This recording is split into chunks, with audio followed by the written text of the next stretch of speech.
Hello, and welcome to another chess video, playing the GrandmastaGus.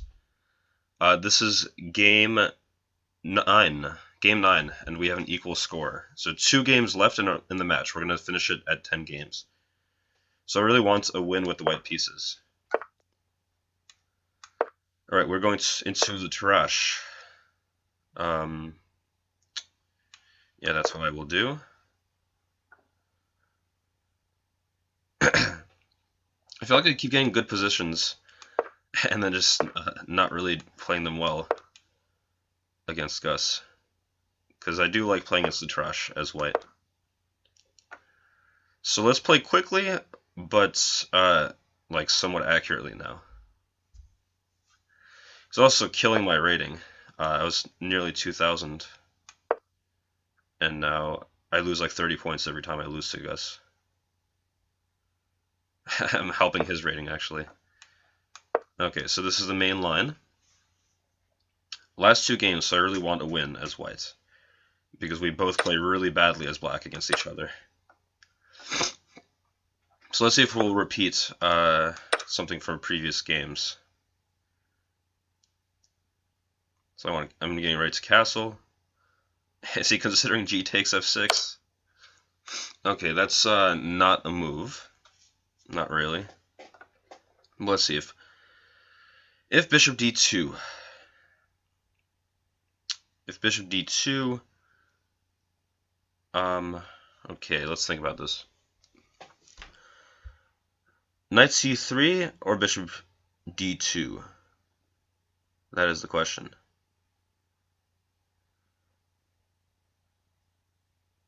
Kind of like knight c3. But bishop d2, and then he just puts the bishop away. So let's go for this. I don't think it blunders anything. My d4 pawn is taboo, because I always have a check in the end, so you can't take that, which is castle.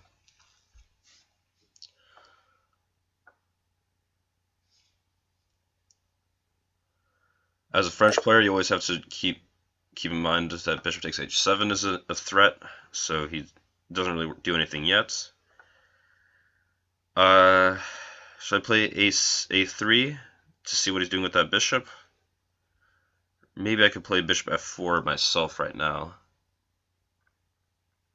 Not sure. No, bishop f4 is not a good move. He has like takes and knight e4, attacking my bishop. Okay, so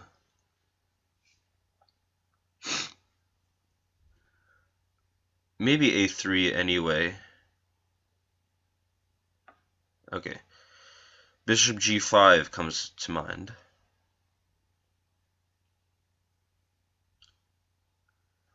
Rook e1 is also a move. It's legal. Rook e1.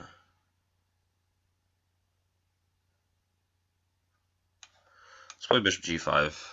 Not 100% sure about this stuff. Okay, he did this in the last game, and it does weaken the light squares quite a bit. Is he gonna play g5 again? Because I thought that was like very seriously a mistake.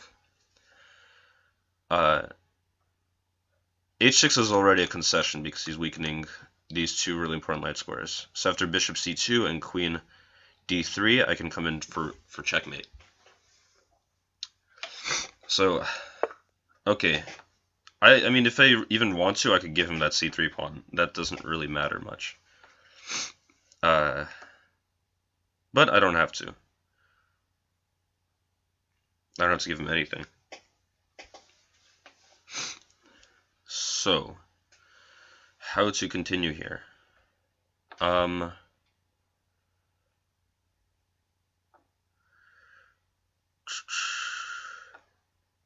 Maybe just rook c1.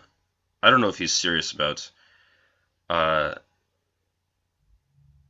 taking rook takes and then taking on a2. I don't know if he's seriously considering that. I'm really not afraid of that. Okay, So now let's just play a3 and see if he wants to give me that bishop.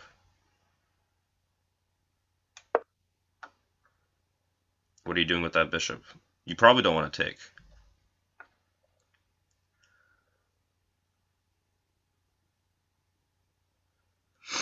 If he goes back, I play bishop b1, and then I'm threatening to come in the light squares.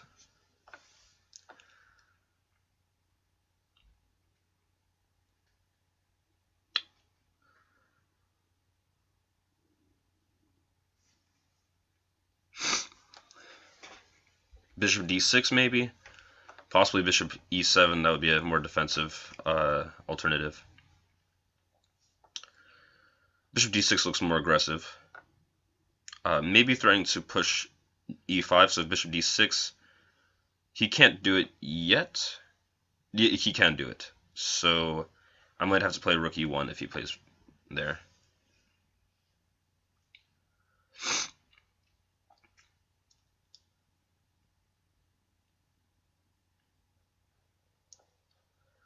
If bishop d6, rook e1.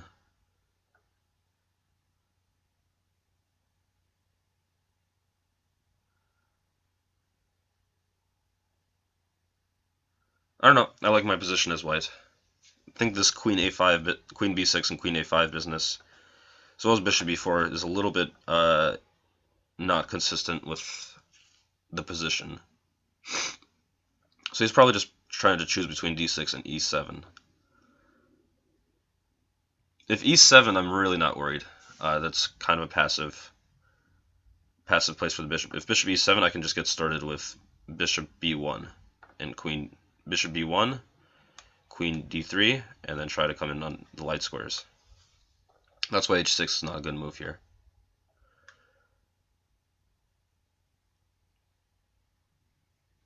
Very often, black actually wants the opposite pawn structure. You want your pawn on h7 and your pawn here, kind of like a fianchetto.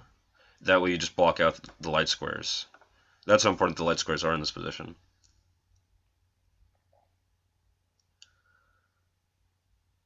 In fact, this light square bishop is usually in the French defense white's most effective minor piece.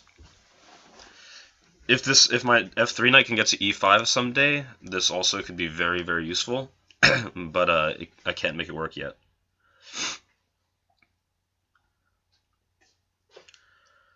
So I don't know how big my advantage is yet. I do feel that I have an advantage, though.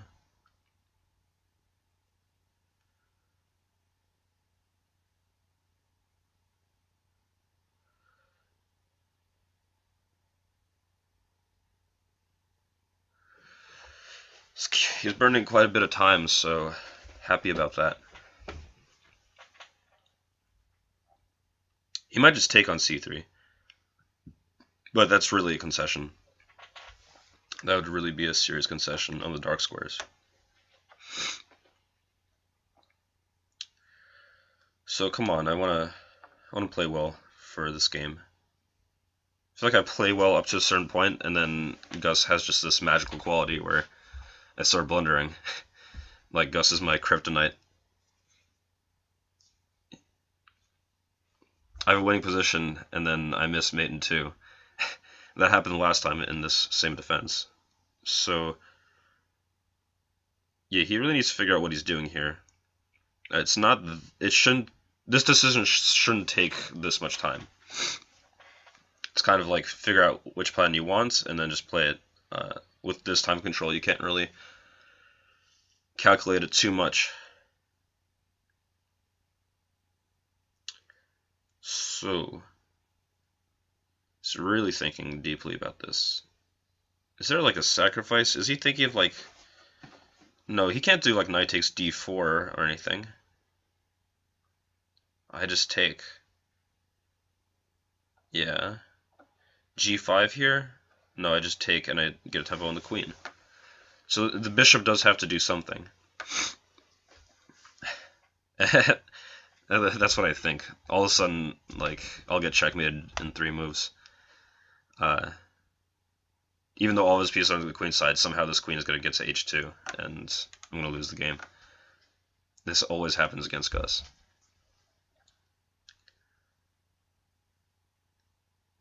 So, I hope he didn't lose connection or anything. Okay, so bishop d6, and then this was just my straightforward plan.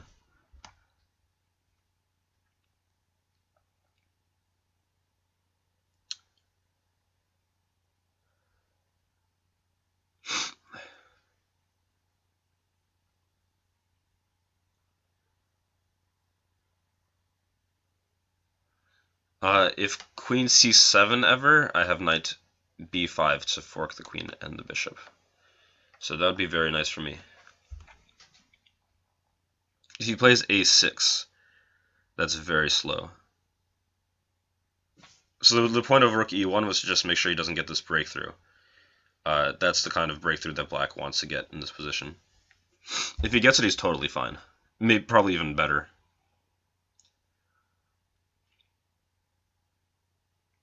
But without that move, this bishop suffers, and his position remains a little bit cramped.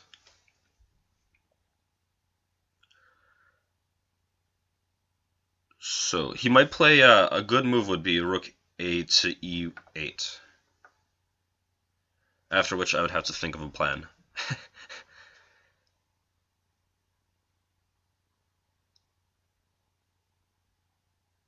Maybe just... Yeah, it's not very simple. I was looking at like knight e5. If rook a to e8, knight e5, I don't know if that does anything.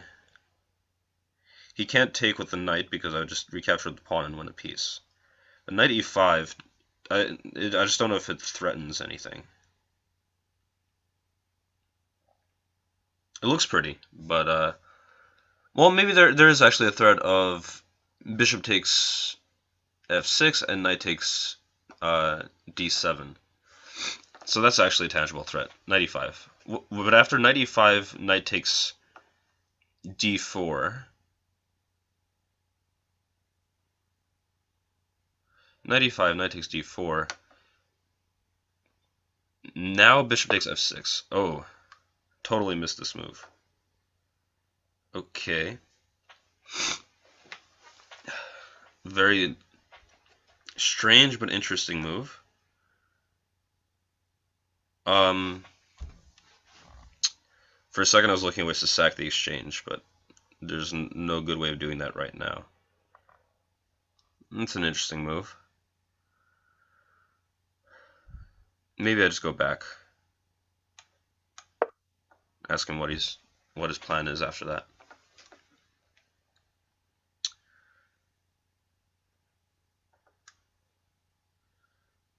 It does deactivate my rook, which is good for him.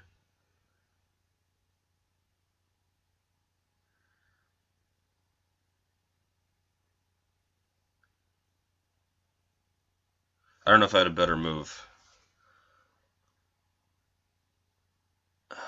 Maybe rook c2 would have been better. I didn't want to block my bishop off, but I think I should have played rook c2 and then to e2 for just more pressure.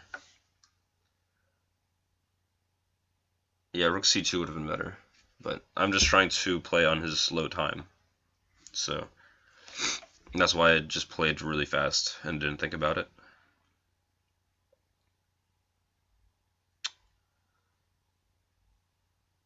I know that Gus is pretty... I have an advantage if he's in time trouble, so that would be nice. When somebody thinks this long about simple moves, it means that they don't really know what's going on in the position. If you're playing somebody in a tournament and it's like a clear position, I mean there's different options, but like the moves make sense. If they take like 30 minutes to think about a move, it means that they probably don't really understand the position. I forget who said that, but I do like that, and I find it to be true. Mostly because I go into deep thinks myself, so it's pretty true about me. Bishop c2. Bishop c2 here. Just planning queen d3, and then take on f6 and try to go for checkmate. Is bishop c2 an idea? I don't really want to play bishop b1, because he might have knight b4 ideas. This rook would be hanging. Bishop b1 would disrupt the protection of my rook, so he could play like this stuff. When will I ever stop being sick?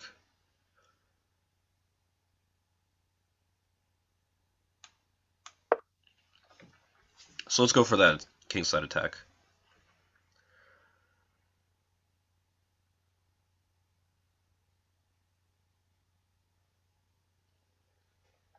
Now he has to think about how he's defending the h7 square. If he plays g5, he's just very much weakening his kingside position, and I would be a happy camper. Once again, I wish my rook was on c2 so I could play rook e2. Now it would take me another move to bring the rook into the game.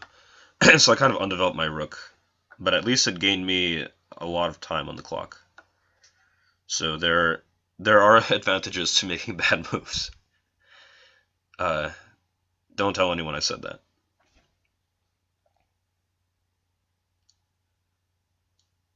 But really, making moves is sometimes more important than making good moves, especially in blitz. It's really annoying, and that's not the way it should be, but that's pretty true. So I was going for e5. e5, let's think. e5, pawn takes, I take everything, and then I take f6, and then I check him here. And I assume it leads somewhere. Check, yes. I should have thought about it a little bit more, but I think he can't play e5 right now.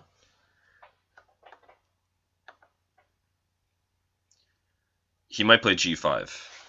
I'm not sure exactly how he's planning on defending this position. If e5, I just take, we swap a lot of things off, and okay. Very interesting. Bishop takes, rook takes, check, king f7, and he's defending the light squares with his knight. True. But what's the best way of increasing the pressure here? His bishop isn't coming to b5 or anything. Just looked at that. This knight is pinned because my bishop is eyeing that knight. That is pinned.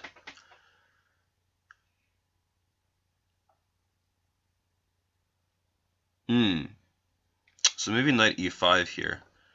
Knight e5. If bishop takes, pawn takes, and I think black loses a piece unless he plays g5. Knight takes, pawn takes, and it's important that the knight is pinned because if this knight moves, then he loses this knight. So knight e5 looks like my candidate move here. It's the move I'm considering. The threat is also just to come into g6 and take off this defender.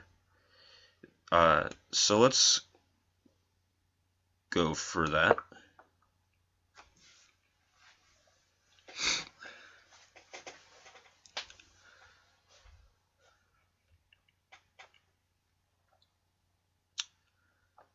He might play knight f5 actually. I kind of just didn't look at that.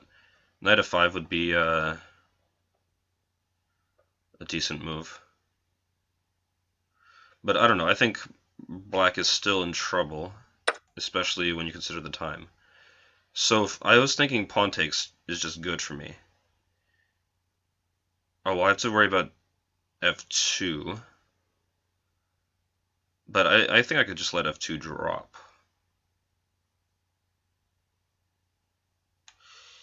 Yeah, if the knight moves, I think I'm just letting the...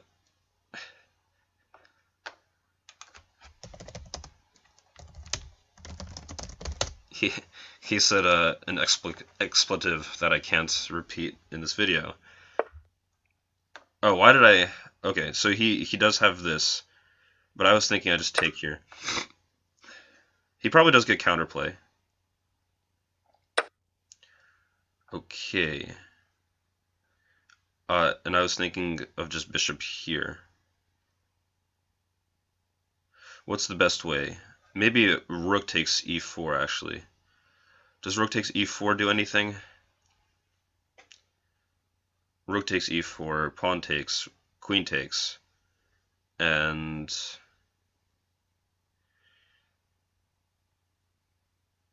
it's like if bishop d6, queen b6, and he's threatening a discovery. So why am I even thinking of rook takes? Why don't I just take with the... Well, if I take with the knight, then he might take on c2.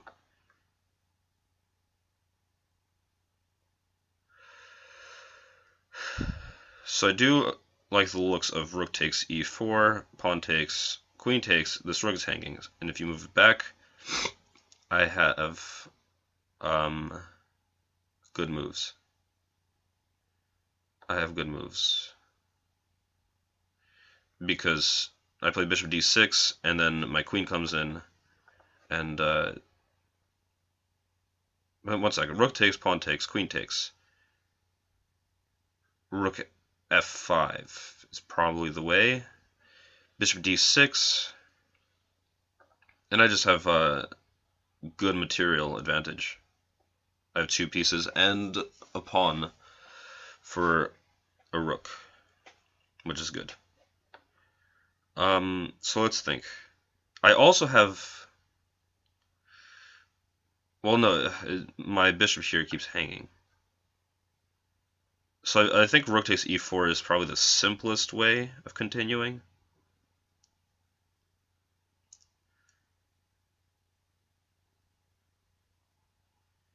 So let's make sure I don't blunder. Rook takes, pawn takes, queen takes.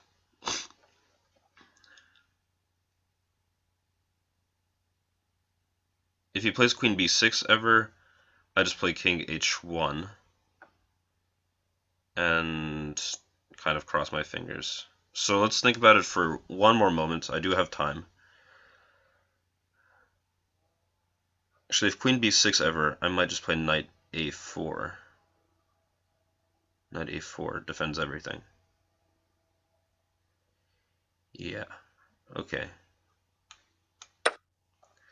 Might not be the best move. In fact, now I'm only now considering in between moves. Okay. So let's go for this. He doesn't have bishop c6 or anything because I have queen h7 check. And then I'm trying to win the rook because I took off his defender. So this should still be good for me. Let's count. 1, 2, 3, 4, 5 pawns. 1, 2, 3, 4, 5. Okay, so I don't actually win a pawn.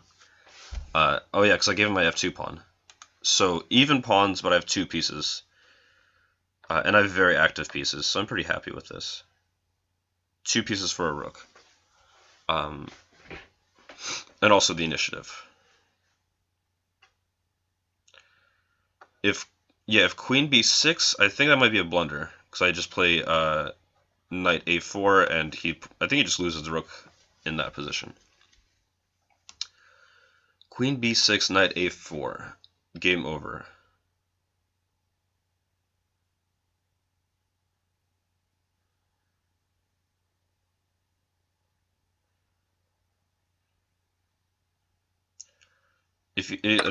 Okay, so he does this.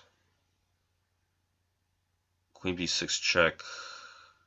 Okay, so he's giving me material back. Now I am just a piece up.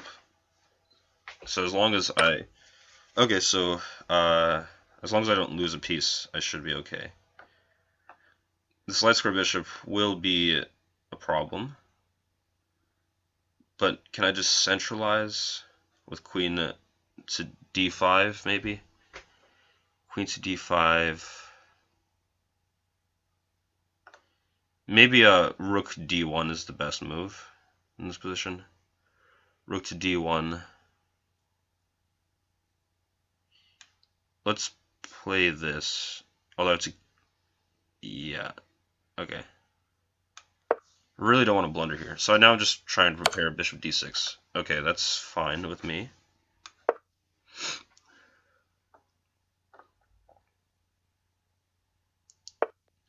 Okay, this pawn is protected though. So,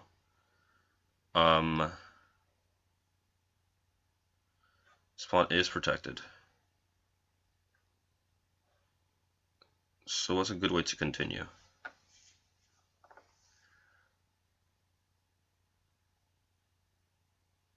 Queen d2. Just trying to trade queens maybe for a second.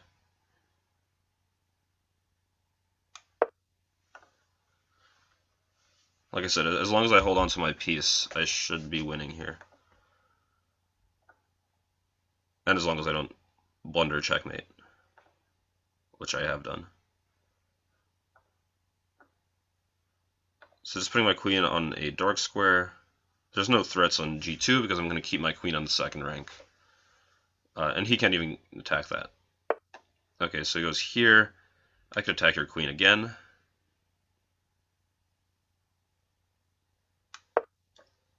I don't see any tricks for now. Then I'd say immediately move my bishop. Otherwise he gets rook d8 in. So let's move my bishop here.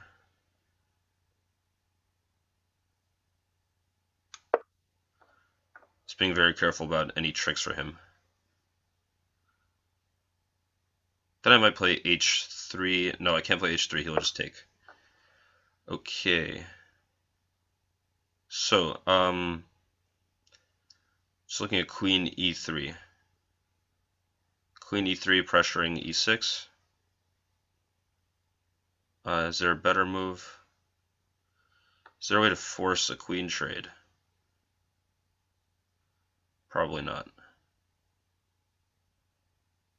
Okay, let's just play a move. Oh my god, I thought I hung the rook, but the knight protects it.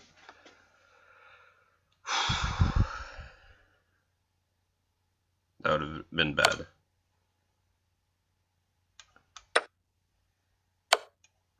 I'm still up material. Oh my god, I got so lucky there. I'm so upset that I'm like missing these things. So upset about that. Alright, let's just, it doesn't really matter what I do now. I got lucky.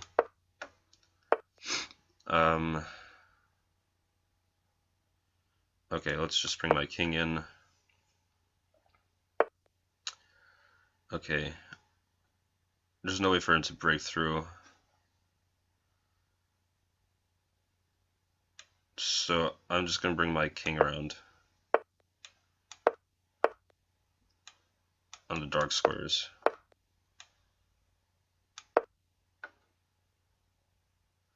Everything's on dark squares. He has light square bishop. So my king's coming in. My pieces block his king from activity. So let's just bring my king in closer. Okay. I have a check here, but that doesn't clearly do anything. Check there, yes it does. If king f5, knight e7 check, wins the bishop. Alright. Not happy about that game. I can't believe I missed queen takes d1. You should really see those because I could have, if I didn't get lucky, I could have just lost to a back rank checkmate. So I don't think this was a good move, but it might be playable. I just think the bishop's a little bit misplaced on b4.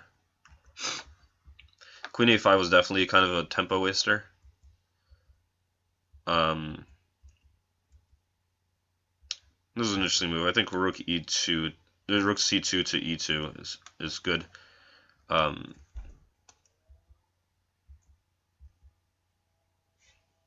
Coming in on h7. Yeah, maybe there's a better move, maybe a slower move, but this seemed okay. A lot of cool moves here, a little tactical skirmish.